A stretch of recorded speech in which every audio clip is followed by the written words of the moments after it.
Potchefstroom Willow from a Bekkersdal marathon by Herman Bosman. The trouble, Atnodia said, about getting the latest war news over the wireless is that Klaas Smit and his Boeremusiek Orchestra start up right away after it, playing Die Nooi van Potchefstroom. Now, it isn't that I don't like that song. So we all said that it wasn't as though we didn't like it either. Gijsbert van Tonder began to hum the tune. Johnny Koen joined in, singing the words softly. Vertel my neef, vertel my oom, is dit die pad na Potchefstroom? In a little while we were all singing. Not very loudly, of course, for Yuri Steyn was conscious of the fact that his post office was a public place, and he frowned on any sort of out-of-the-way behavior in it. We still remembered the manner in which Yuri Steyn had spoken to Chris Herman, the time Chris was mending a pair of his wife's velskoens in the post office, using the corner of the counter as a last. For that reason, we did not raise our voices very much when we sang Die Nooi van Potchefstroom, but it was a catchy song, and Yuri Steyn joined in a little too afterwards. Not that he let himself go in any way, of course. He sang in a reserved and dignified fashion that made you feel he would yet go far.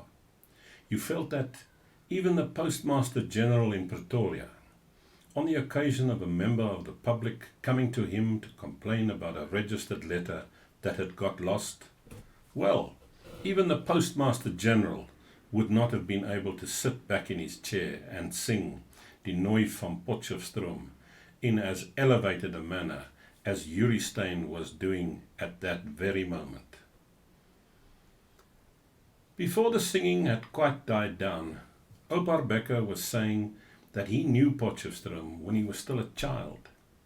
It was in the very old days, Oupa Bekker said, and the far side foundations of the church on Kerkplein had not sunk nearly as deep as they had done today. He said he remembered the first time that there was a split in the church. It was between the Doppers and the Hervormdes, he said, and it was quite a serious split. But because he was young then, he thought it had to do with the way the brickwork on the wall nearest the street had to be constantly plastered up from top to bottom the more the foundations sank.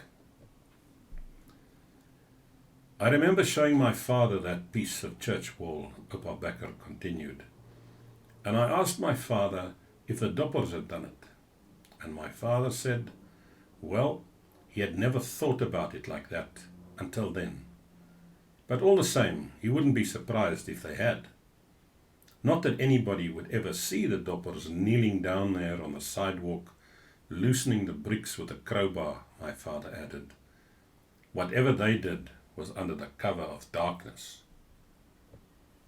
Atnodia started talking again about the news of the war in Korea that he had heard over the wireless. But because so much had been spoken in between, he had to explain right from the beginning, again.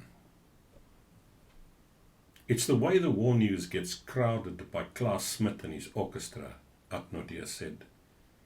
You're listening to what the announcer is making clear about what part of the country General MacArthur is fighting in now. And it's hard to follow all that, because it seems to me that sometimes General MacArthur himself is not too clear as to what part of the country he's in.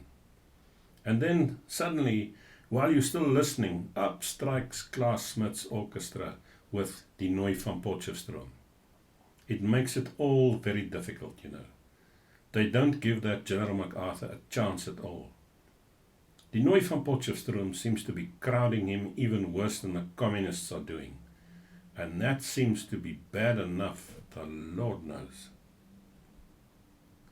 This time we did not start singing again. We had, after all, taken the song to the end, and even if it wasn't for Yuri Steyn's feelings, we ourselves knew enough about the right way of conducting ourselves in a post office. You can't go and sing the same song in a post office twice, just as though it's the quarterly meeting of the Millie Control Board. We were glad, therefore, when Oupa Bekker started talking once more.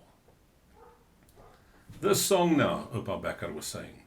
Well, as you know, I remember the early days of Potchefstroom.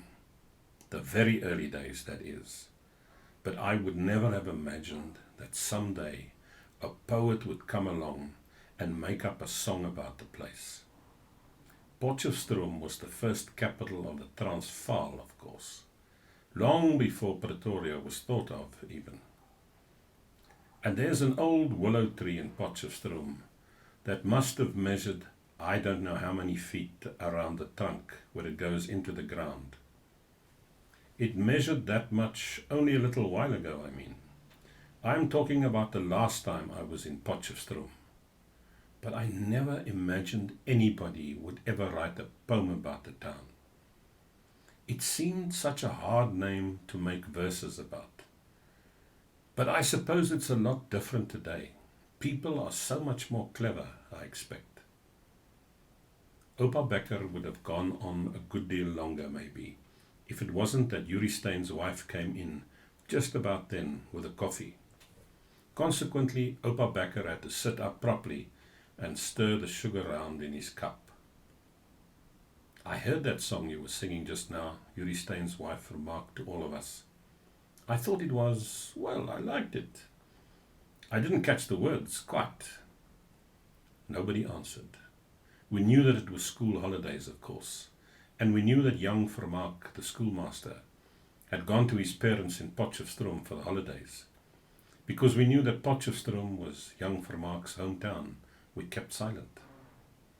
There was no telling what Yuri Stein's reactions might be.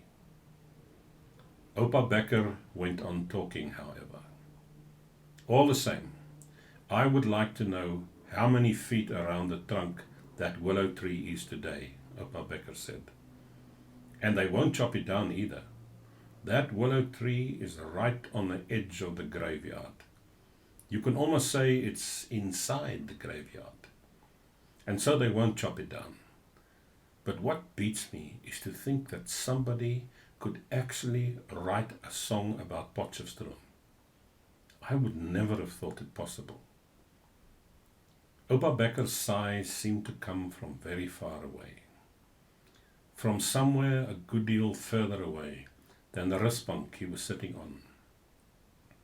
We understood then why that Potchefstroom willow tree meant so much to him.